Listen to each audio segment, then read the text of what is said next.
Welcome to Sports Spectrum, the sports and faith podcast that brings Jesus back into the conversation. Here's your host, Jason Romano. This episode of the Sports Spectrum podcast with Vegas Golden Knights hockey player Ryan Carpenter is brought to you by Compassion International. It's $38 a month. We say it on every podcast because we mean it and because we believe in it.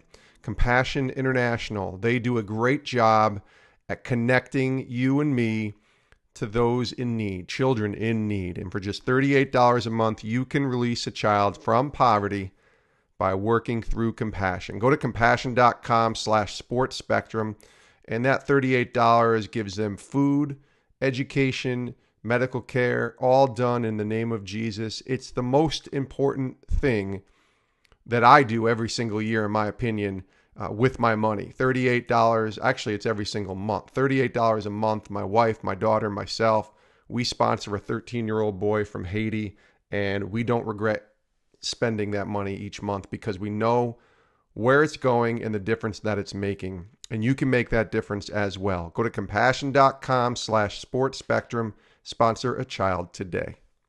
Today's guest on the podcast is Ryan Carpenter.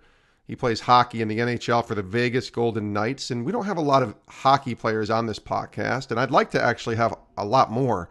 But I think the state of faith in the NHL, I don't think you know a lot of players who are of faith. And so I was able to connect with Ryan and hear a little bit about his journey and just wanted to, I think, get that story out there because there are a lot of guys in hockey, especially in the NHL, who love Jesus. And maybe it's not as prominent as maybe a football team or player or even baseball or basketball, but hockey's got a lot of guys who love the Lord, and Ryan's one of them. And we're grateful to have him here on the podcast to hear about his journey going from college in Bowling Green State University and then signing and playing in the NHL with the San Jose Sharks and then being waived in 2017, December of 2017 by San Jose and then claimed and picked up by the Vegas Golden Knights.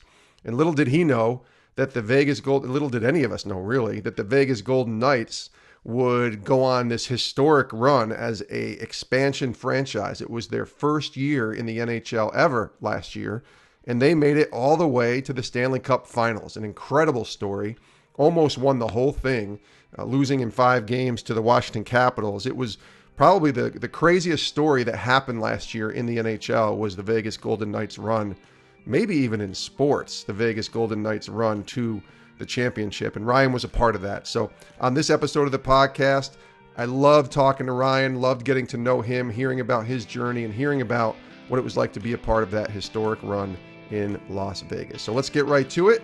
Without further ado, here he is, Ryan Carpenter, center for the Vegas Golden Knights in the NHL, joining us here on the Sports Spectrum podcast. Take a listen. Ryan, welcome to the show. Thanks for having me, Jason. It is good to talk to you. The 2018-2019 NHL season begins for your Vegas Golden Knights Thursday night, October 4th at home against the Philadelphia Flyers. Ryan, what emotions come to mind when you think about being able to start your second full NHL season? What emotions come to mind? Got to be excitement, I would imagine. Yeah, it's hard to believe. Last year was a roller coaster for me and for my family. Just going from San Jose and then to Vegas and not playing for a little bit and then getting in the lineup and then being a part of the run we had. But it was a really short summer. But we have a couple different personnel, but we still have a lot of our core intact, and the guys are excited to start the regular season. Ryan, give us an idea of what an off-season in the NHL looks like, training camp, how much workouts you're doing in the off-season. What does that look like for you during an off-season in the NHL? Of course, your off-season was shorter, having played in the Stanley Cup Finals, but what does an NHL off-season look like for a player? Yeah, so summer, there's no mandatory workouts once you're kind of out of the rookie phase. Sometimes they have a rookie camp in the middle of the summer, but I've been past that. And so I stayed here in Vegas with my wife and son, and we trained at the facilities, but it was totally optional. I could have went back home to Florida or could have trained anywhere I wanted to. And they kind of check in with you and help you if you want to program or if you have your own trainer, they let you do that as well. But yeah, we have, I think it was September 13th training camp started, and that day we do physicals, and we have some physical testing off the ice just to kind of test how in shape we are, and then we get on the ice the next day and training camp starts. So I think it probably felt like we only just had a few months, and I try to take a few weeks off, just let the body heal, let the mind get a break, and just be a dad for a little bit before I start training again. But yeah, it's a lot easier of a schedule. There's no night workouts or night games, and there's no real hard travel. So it was just a good, relaxing summer for my family and I, and looking forward to starting up now. You mentioned the word "let the body heal." Can you describe to me, and maybe you can't compare it to other sports, maybe you can if you played in high school or whatever, but explain to me the level of physicality that exists within a hockey game. You play the center position, so it's more of an offensive position versus a defenseman, which might be more of the even more physical type of play. But describe to me just what that physicality is like as a hockey player. Yeah, well, it's just 82 game schedule in the regular season, and then playoffs. I think we played close to 20 games or so, and those are more like every other day. So if we won a series early or another series of the opponent we were playing, it seemed like we got a week off sometimes in playoffs, which was weird for the schedule. But then when you start up, you're playing every other day. So practices really get a lot shorter, if at all. They become optional, and you're really just taking care of your body and getting ready for the next game. But yeah, I mean, it's definitely a grind. And I came from college hockey where you play maybe 40 games a season. So you pretty much double it once you get to professional. You mentioned Florida as a home. How does a Florida boy get hooked on hockey? How does that happen?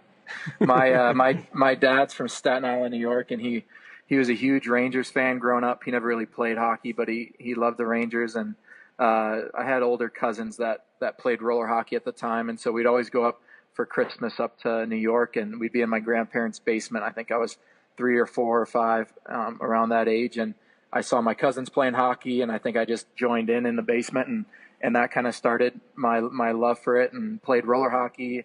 And there was a minor league professional team in Orlando, the Orlando Solar Bears, that are actually still there today. And so that was a team I grew up as a little kid going to watch play. So that's how I fell in love with the game, and have been playing ever since. You make it to the NHL in 2015 and play your first game December 11th, 2015 with San Jose, and then 2016, November 30th. I see I did my research here, Ryan. Pretty good, right? You scored your first NHL goal. So let's just go to that for a second. We'll talk about last season, because I think that could be the whole podcast if we wanted to, just how crazy last season was. But I'm just curious, that first goal that you score in the NHL, November 30th, 2016, what do you remember about that game, and exactly, maybe where is the puck right now? I assume you have it, but tell me about that scoring that first goal. Yeah, it was against the LA Kings, and when you're with the Sharks, the Sharks and Kings have been a rivalry on the West Coast in California, so it's always an intense physical game. And I forget what game of the season it was, but it was a quick little 2-on-1 that developed, and I looked off the guy in the 2-on-1 and shot it quick 5-hole. And I don't know, I think just pure excitement kind of came over me. It was something, your first NHL game you dream of, and then getting your first goal you dream of too as a kid. So yeah, it was definitely a special memory, and it was cool to my wife wasn't there but was watching, and my parents too were watching on TV, so it was able to talk to them on the phone after and FaceTime them and sharing the joy of it. So you scored that goal in November of 2016. A year later, you're on San Jose and kind of getting ready for that season and kind of going through making the team, and suddenly you get the call that you're not going to be a San Jose Shark anymore, and you eventually get picked up by the Vegas Golden Knights. But walk us through what those last maybe 2 or 3 months were like for you of 2017, kind of the whirlwind, because I think a lot of people don't realize when you get waived and when you picked up by a new team, that doesn't just affect you, that affects your family, everyone. So take us through that. Walk us through those last 3 months of last year and kind of the whirlwind that took place. Yeah, training camps are always super competitive, and I was just excited. I made the team with the Sharks, and I got a decent amount of games to start the year, and just for whatever reason, they decided to give other guys a chance, and I was eventually kind of in and out of the lineup, getting healthy scratched games here or there, and then in the middle of December, they decided to put me on waivers, which essentially means if no other team claims me, I would just go down to the minor league team. And for me, I don't know, I was 26 at the time, 27 years 27 years old now, so not a younger prospect, and feel like I was in a time of my career that I really needed to try and stick in the NHL, and if not, I might become just a minor league player.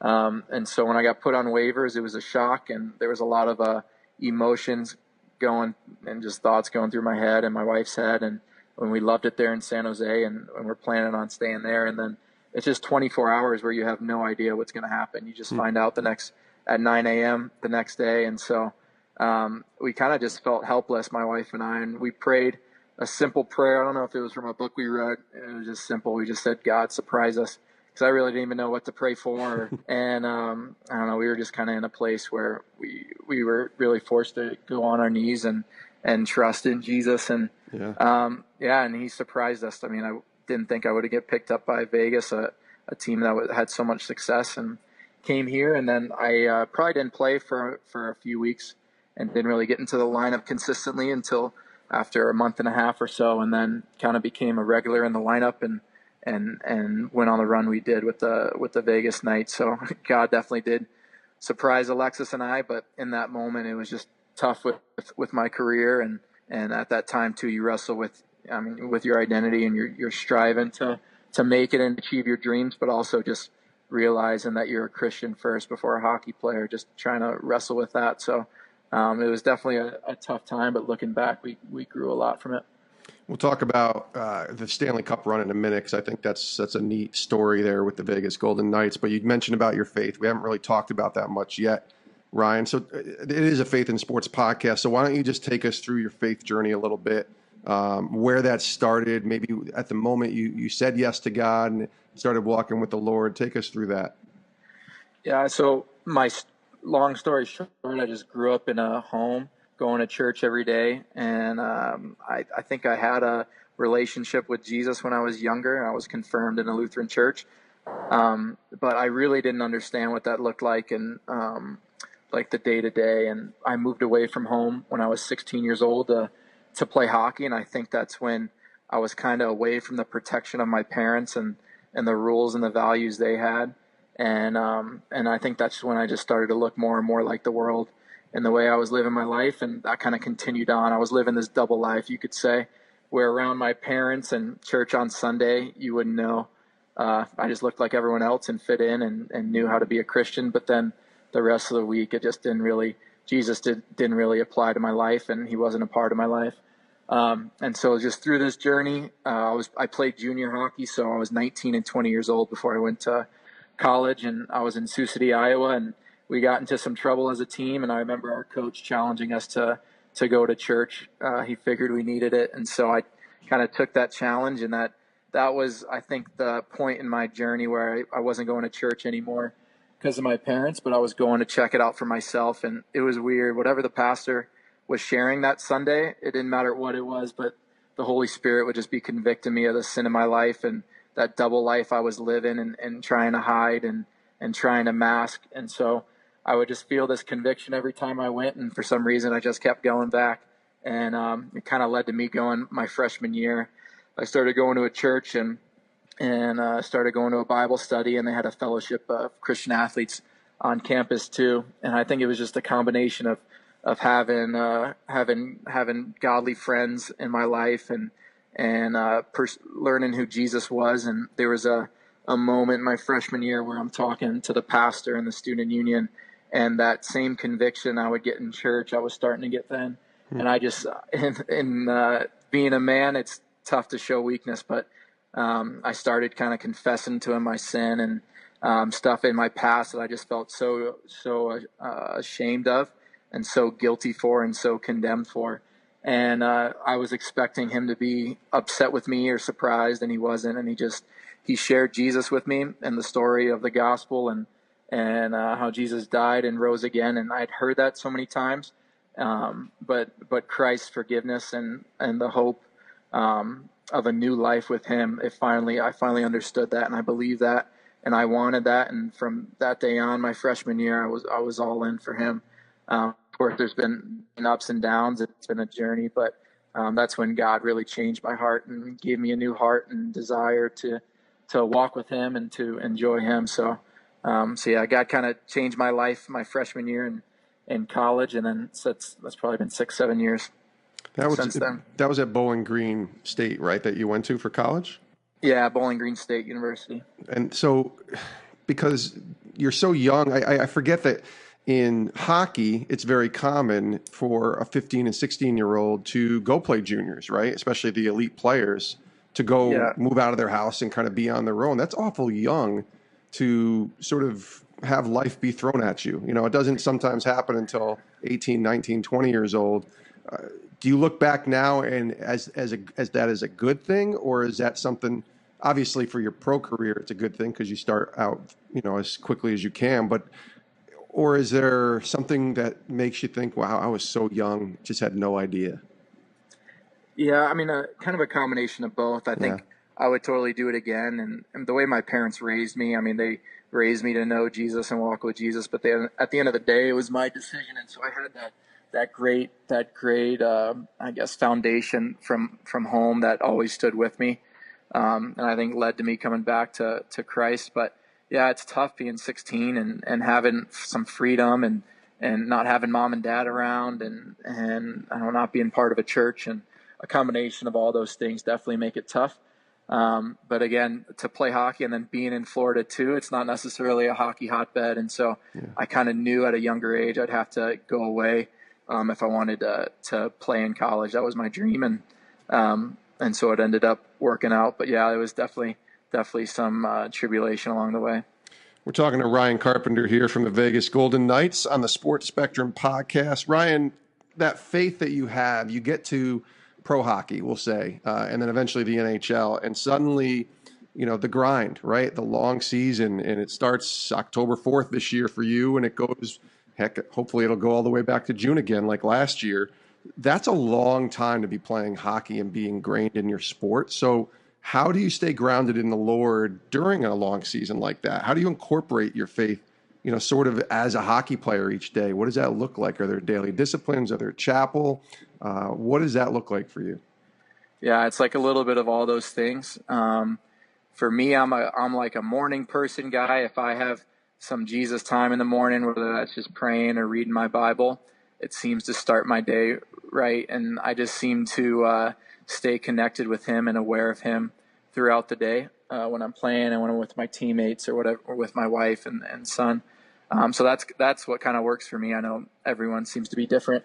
We have chapel. It seems like once a week or every other week.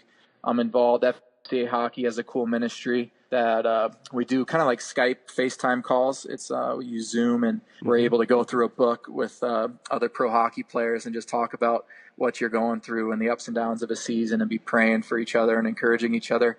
And so I think that's one of the coolest things, just knowing that there's other believers and other guys who love Jesus and are walking with him.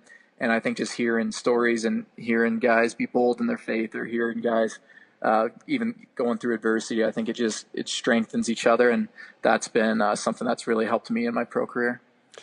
A couple of people I've talked to who know hockey really well inside the circles have said that they've heard, again, you never know if it's true, that many NHL guys maybe don't like to talk about their faith because it can be looked at maybe as a weakness.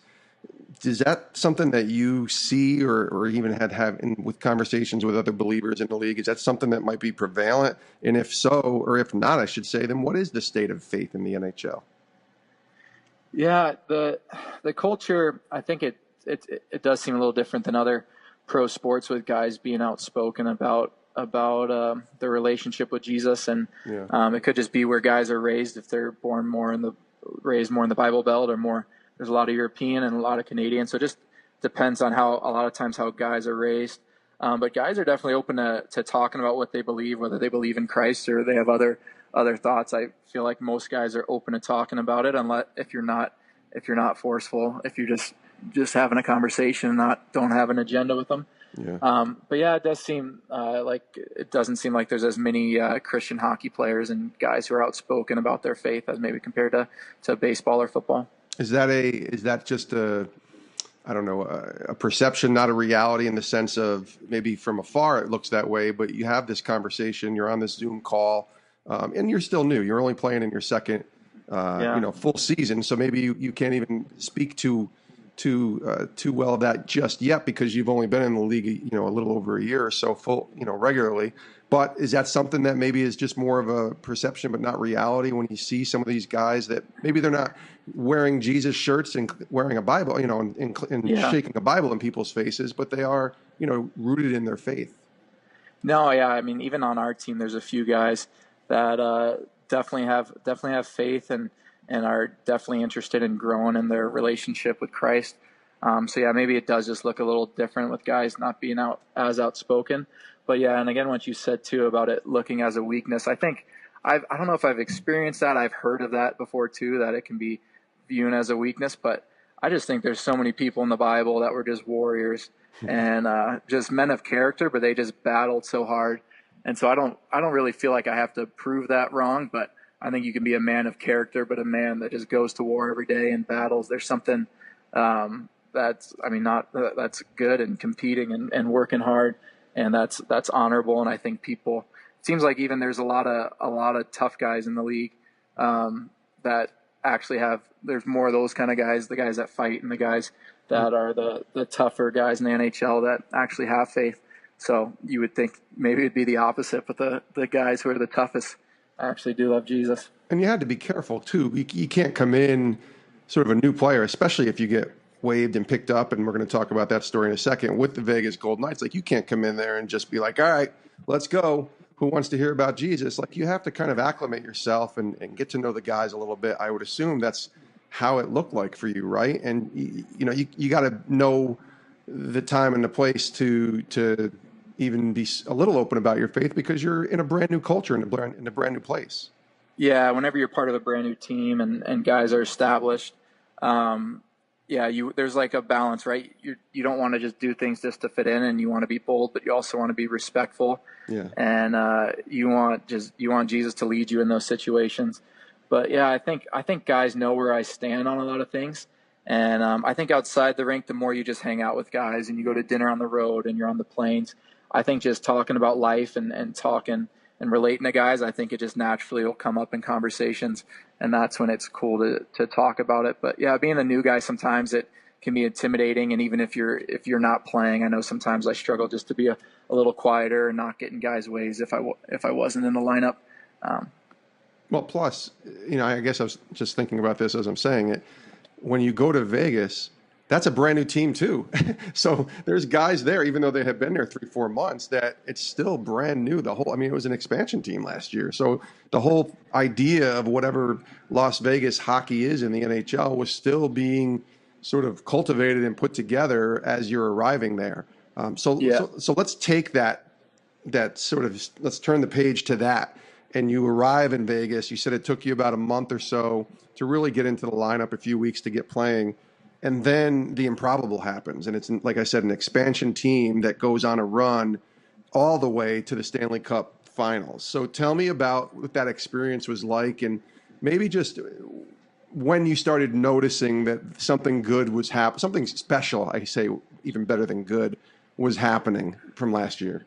Yeah, well, I think anytime you have a goalie like Marc-Andre Fleury, I think you have that belief in your room that you can win. It's true. And it was amazing how good he was for us in the playoffs. And then, yeah, I mean, Vegas was the real deal. I mean, I remember playing against them with San Jose, and our coach told us, hey, like, I know they're an expansion team, but they're beating teams now. Like, they're not surprising teams anymore. Yeah. So I know it was new, and people doubted that maybe we could win in playoffs, but I think it was that underdog, chip on your shoulder kind of mentality that we took on, and that's the culture we're still trying to create and the attitude we're trying to have, that I think was kind of the whole reason for the success we had last year. But yeah, I mean, I think even that first playoff series, a lot of people doubted us, but I think in that room there was a really strong belief, and keeping that chip on your shoulder keeps you hungry, and you kind of play with a little extra motivation.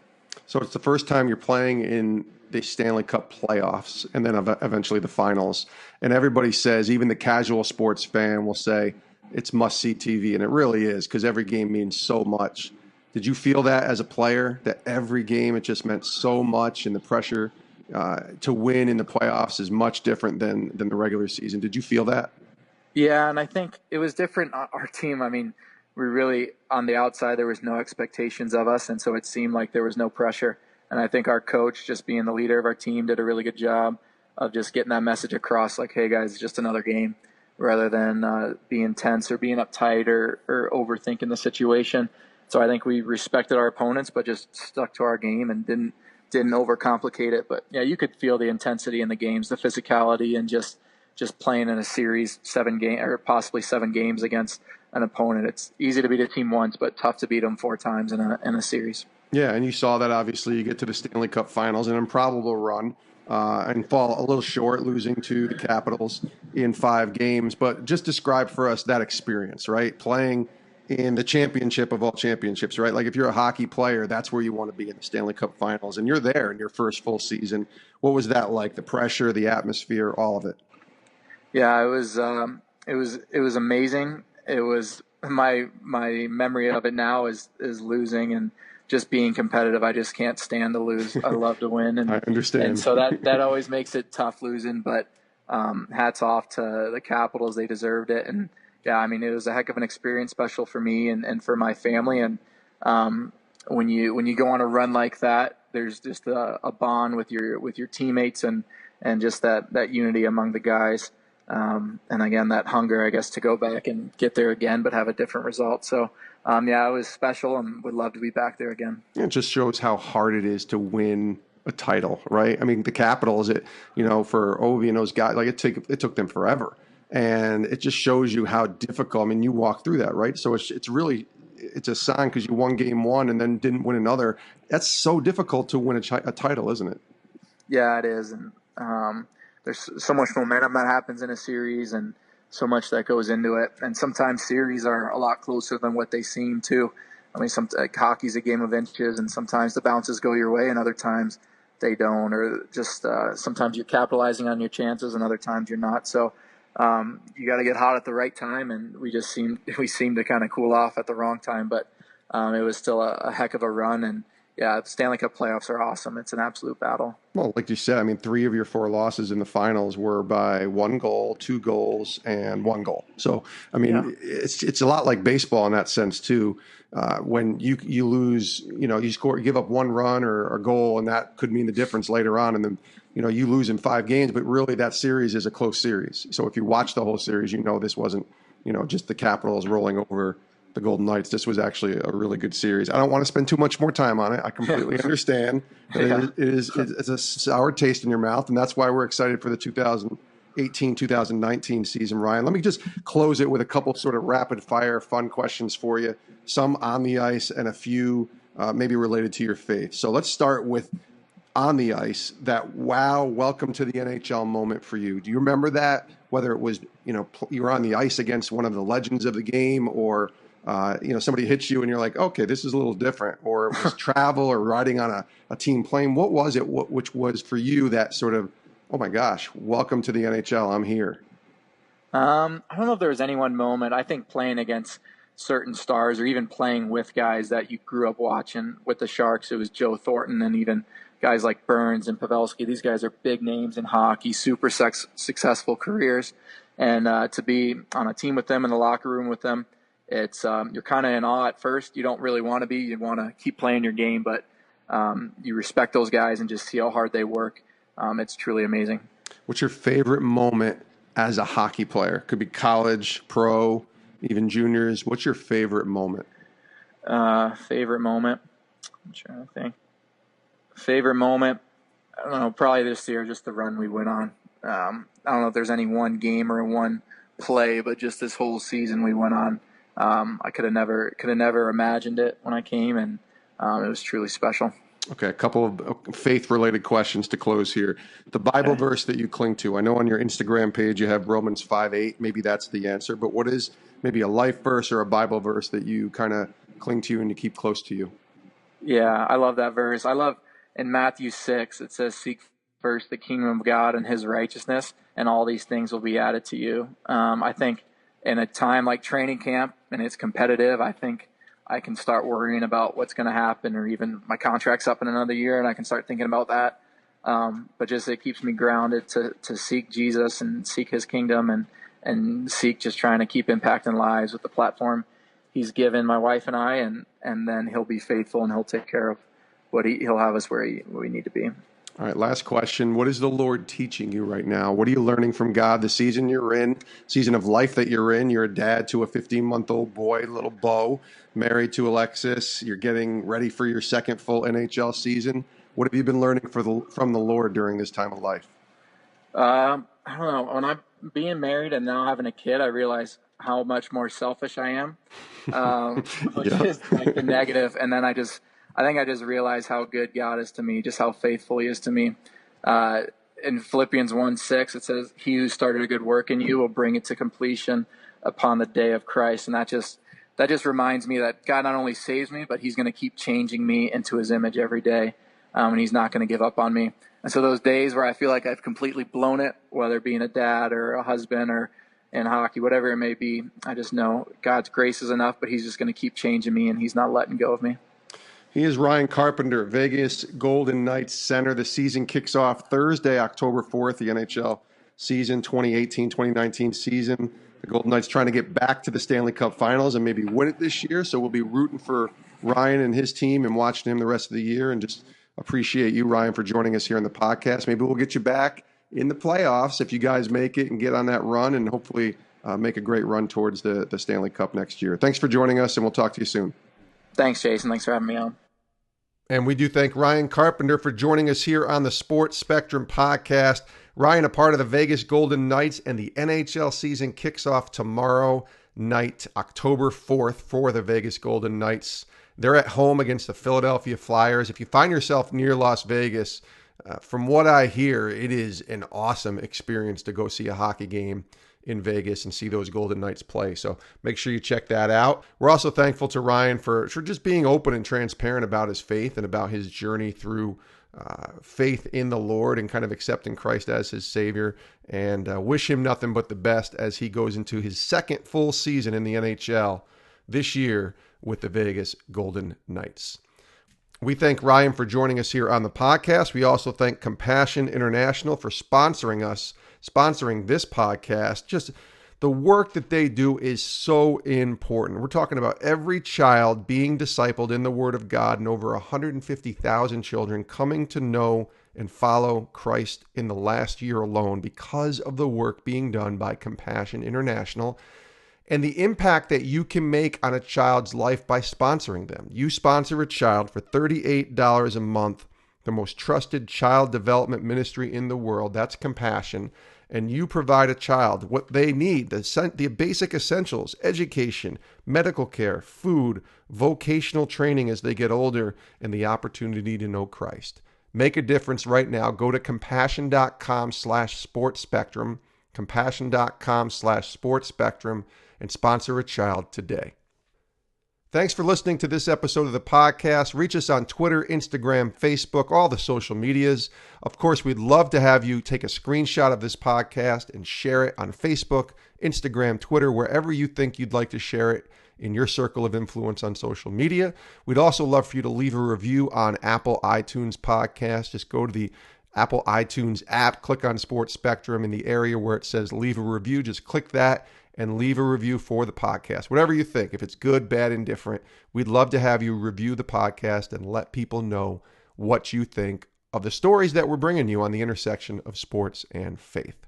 We also want you to check out our website, sportspectrum.com. That's where all of our content is found, including these podcasts, daily devotionals every day at 6 a.m., articles, stories, videos, all on the intersection of sports and faith, from athletes to coaches to former athletes.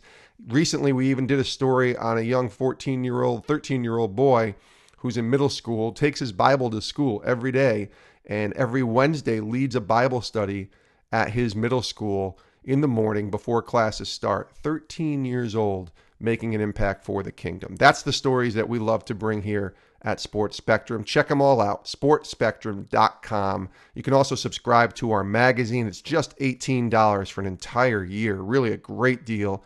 And you get 5 issues of the Sports Spectrum magazine delivered right to your door. It's a great outreach tool, a great opportunity for you to share these stories in a non-confrontational way with someone that you know that maybe needs to hear about what Jesus is doing in the world of sports. and you can use it at a men's retreat, at a youth group, at church, at school, wherever you think this magazine can make an impact. We want you to get it, and then we want you to share it after you read it and help others read these stories on sports and faith. Thanks for joining us here on this episode of the Sports Spectrum Podcast. We hope you'll continue to tune in, tell others about the intersection of sports and faith, and we'll see you next time, right here on Sports Spectrum.